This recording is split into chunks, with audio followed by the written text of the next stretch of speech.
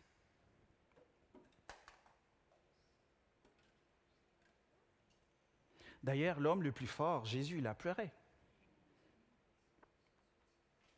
Si la souffrance nous rend tristes, il nous invite aussi à considérer que la souffrance a un temps limité. Ça, c'est la suite de notre verset, les amis. La souffrance a une durée qui est limitée. La souffrance, elle n'est pas éternelle. C'est ce qui fait votre joie. Même si maintenant, puisqu'il le faut, vous êtes pour un peu de temps attristés par diverses épreuves. Comment vivre ces temps de souffrance? La question à se poser, ce n'est pas pourquoi, Seigneur, je passe par cette situation, mais comment vivre ces moments avec toi? Si Pierre nous dit qu'il y a des raisons de trouver la joie dans la souffrance, il va plus loin pour dire qu'il y a un temps pour tout. La souffrance a une durée limitée. Elle ne sera pas éternelle. Mais nous ne savons pas combien de temps cela va durer. 20 ans, 5 mois, elle finira par passer. Vous savez comment nous savons que la souffrance finira par passer? Apocalypse chapitre 21, 3 à 4. J'entendis une voix forte venant du ciel qui disait « Voici le tabernacle de Dieu parmi les hommes. Il habitera avec eux. Ils seront son peuple et Dieu lui-même sera avec eux. Il essuiera toute larme de leurs yeux. La mort ne sera plus. Il n'y aura plus ni deuil, ni cri, ni douleur, car ce qui existait avant a disparu. » Il y aura un temps, les amis, il n'y aura plus de souffrance. Parce que la souffrance a une durée qui est limitée. Mais en attendant le retour de Jésus-Christ, aujourd'hui et maintenant, nous devons croire que la souffrance n'est pas éternelle. Et que Dieu n'explique pas la souffrance. La souffrance ne fait pas partie de la création de Dieu. Mais il s'en occupe. Vous savez comment il s'en occupe, la souffrance, Dieu? À la croix. Un de mes professeurs dit ceci quand il parle de la souffrance, comment Dieu s'occupe de la souffrance. Cette victoire et cette réponse apportée au problème de la souffrance, c'est la croix. Dieu n'explique pas la souffrance, il l'assume, il s'en charge et s'en rend victorieux dans la personne du Fils devenu homme. C'est pourquoi le croyant qui souffre peut s'armer de patience à l'image de Job. Il connaîtra peut-être un certain soulagement déjà dans cette vie-ci, mais surtout, il parviendra un jour à la cité où il n'y aura plus ni deuil, ni plainte, ni souffrance. La souffrance n'est pas éternelle, les amis. Mais il y aura des moments où nous allons être découragés, pleurer s'il faut, crier. Pourquoi Seigneur? Silence total, pas de réponse. Mais cela ne veut pas dire qu'il n'est pas avec nous. Il s'en est déjà occupé à la croix, notre souffrance. Cette semaine, j'ai discuté avec un ami qui a 3 enfants et l'un d'eux est handicapé. Voici ce qu'il me dit. Ma femme vivait une grossesse remplie de joie après celle des jumeaux. Le premier mois de grossesse se déroule bien. Au 5e mois, lors d'un banal examen de contrôle, nous apprenons que le bébé porte une malformation grave appelée spina bifida. Sa colonne vertébrale ne sera jamais complètement formée, avec des conséquences sur le cerveau, les sphincters et les membres inférieurs. L'échographie révèle un embryon au pied très déformé avec une boule dans le bas du dos. Ils ont demandé conseil auprès du médecin et des amis. Ils étaient tous unanimes qu'elle devait avorter. Mais ils ont fait le choix de garder le bébé. Je lui ai posé la question. Comment fais-tu pour vivre avec l'idée que tu prendras soin de ton enfant toute sa vie? Comment fais-tu pour vivre avec l'idée que ton fils ne marchera peut-être pas?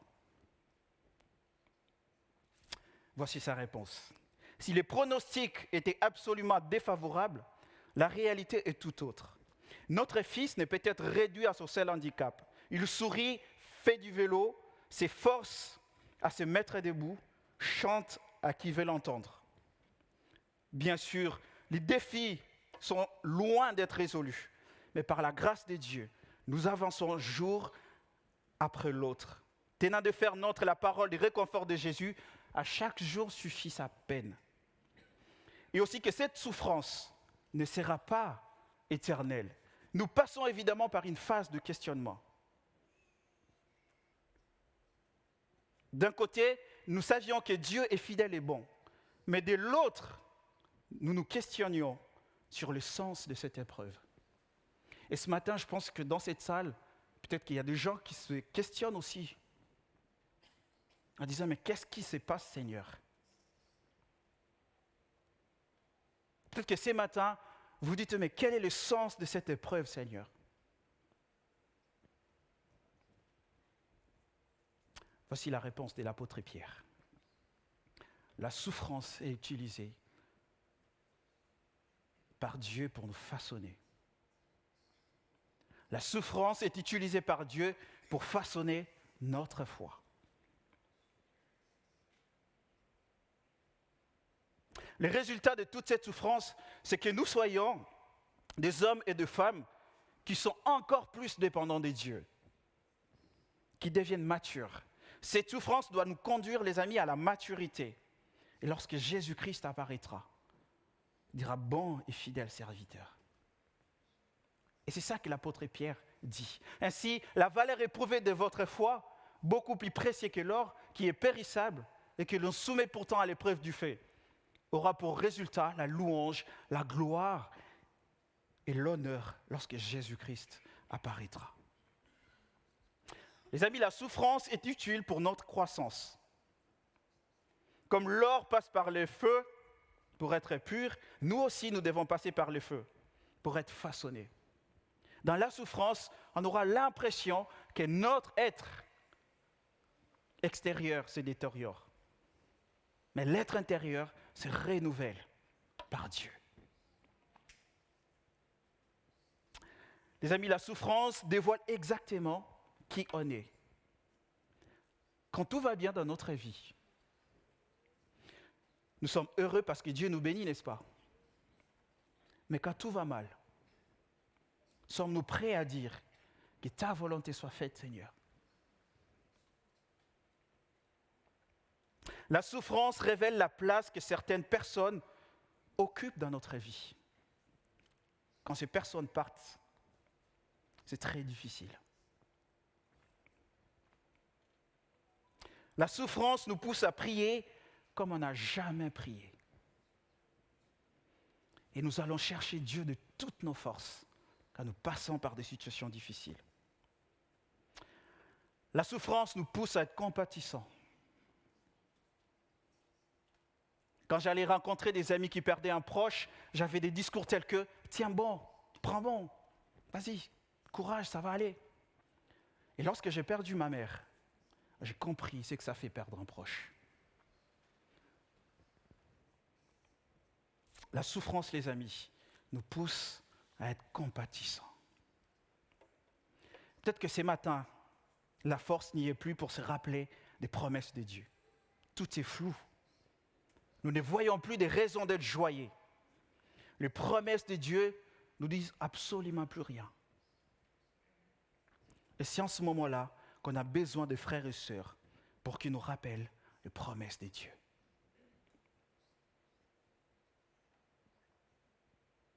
Chers amis, nous passerons tous par la souffrance un jour. Alors comment s'y préparer? Comme le destinataire de 1 Pierre, nous avons besoin de se rappeler des promesses de Dieu pour tenir ferme lorsque les situations deviennent compliquées. Laissez-moi vous raconter l'histoire d'un homme qui a vécu la souffrance et il s'est posé des questions, qu'est-ce qu'il devait faire? Jésus-Christ. Dans le jardin de Gethsémani, il s'est posé la question en disant, mais est-ce que je suis capable d'affronter ce qui va y arriver? Il a dit au Seigneur que cette coupe s'éloigne de moi. Mais les textes bibliques mentionnent quelques temps après, il a changé d'avis. en disant que ta volonté soit faite. Quand il a regardé à la souffrance, Jésus à la croix, il dit mais c'est impossible, c'est compliqué. Mais quand il a regardé la conséquence de ce qui allait arriver, s'il passait par la croix, il a dit je vais y aller. Quand il a vu la restauration de l'humanité en vue, ce qui s'est caché derrière cette promesse, il a dit je vais y aller jusqu'au bout. Peut-être ce matin, nous regardons à ce qui se passe aujourd'hui, cette situation difficile. On dit je ne peux pas, je vais peut-être lâcher. Mais les amis, quand on regarde ce qui nous attend, on dit je tiens bon, rien de comparable.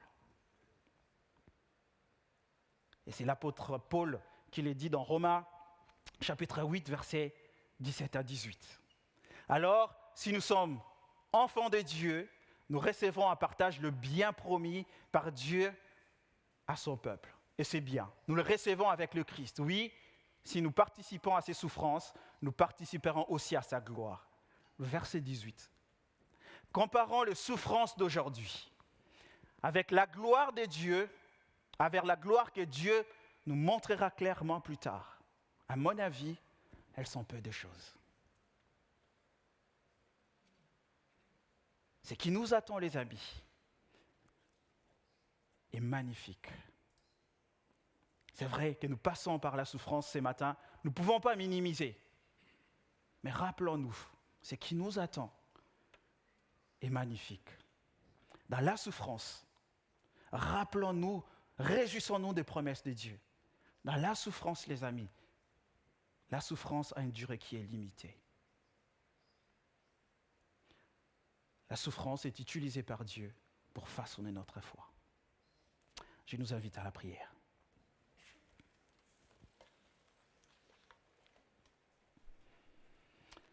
Seigneur notre Dieu, ce matin, nous venons près de toi pour être encouragés, pour trouver de la force, Seigneur, à continuer cette marche, à tenir bon, même si les choses semblent être difficiles.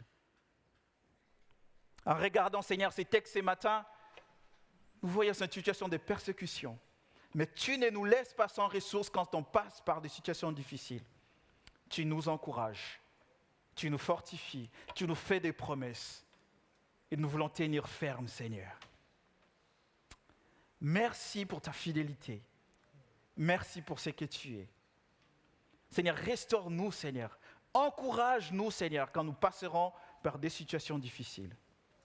Aide-nous à se rappeler que tu es un Dieu fidèle et tu seras toujours avec nous. Au nom de Jésus. Amen.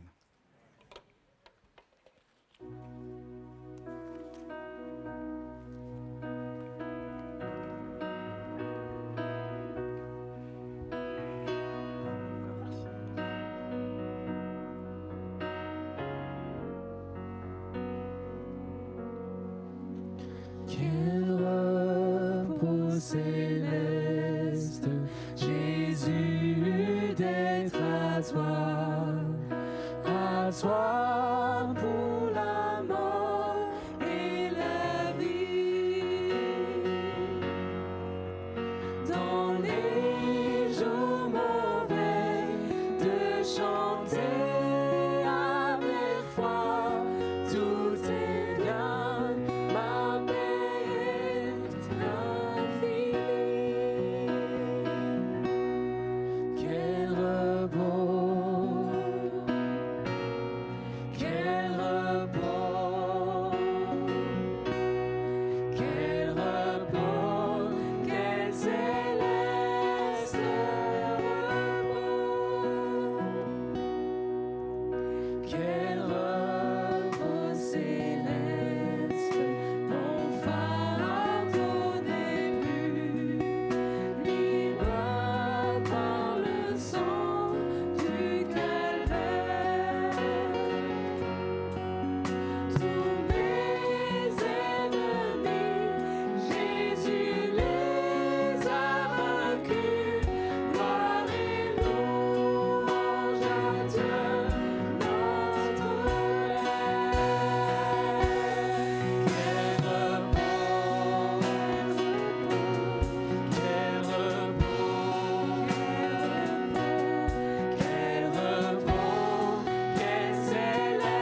Seigneur, pour cette promesse. Aide-nous à tenir ferme, Seigneur, à avoir les yeux fixés sur toi pendant les moments de souffrance, Seigneur. Merci que tu as promis d'être avec nous jusqu'à la fin du monde. Amen. Merci beaucoup d'être là. J'espère que ça vous a béni. On va terminer notre culte. Il n'y a qu'une seule annonce à vous faire, et c'est que chaque mercredi à 20h30, il y a notre réunion de mercredi d'été qui remplace les groupes de maison pendant l'été. Donc venez nombreux, on parle des héros et des héroïnes de la foi. Et donc, c'est la seule annonce. Donc il reste que je vous souhaite un bon dimanche, un bon été, et à la prochaine. Bon dimanche!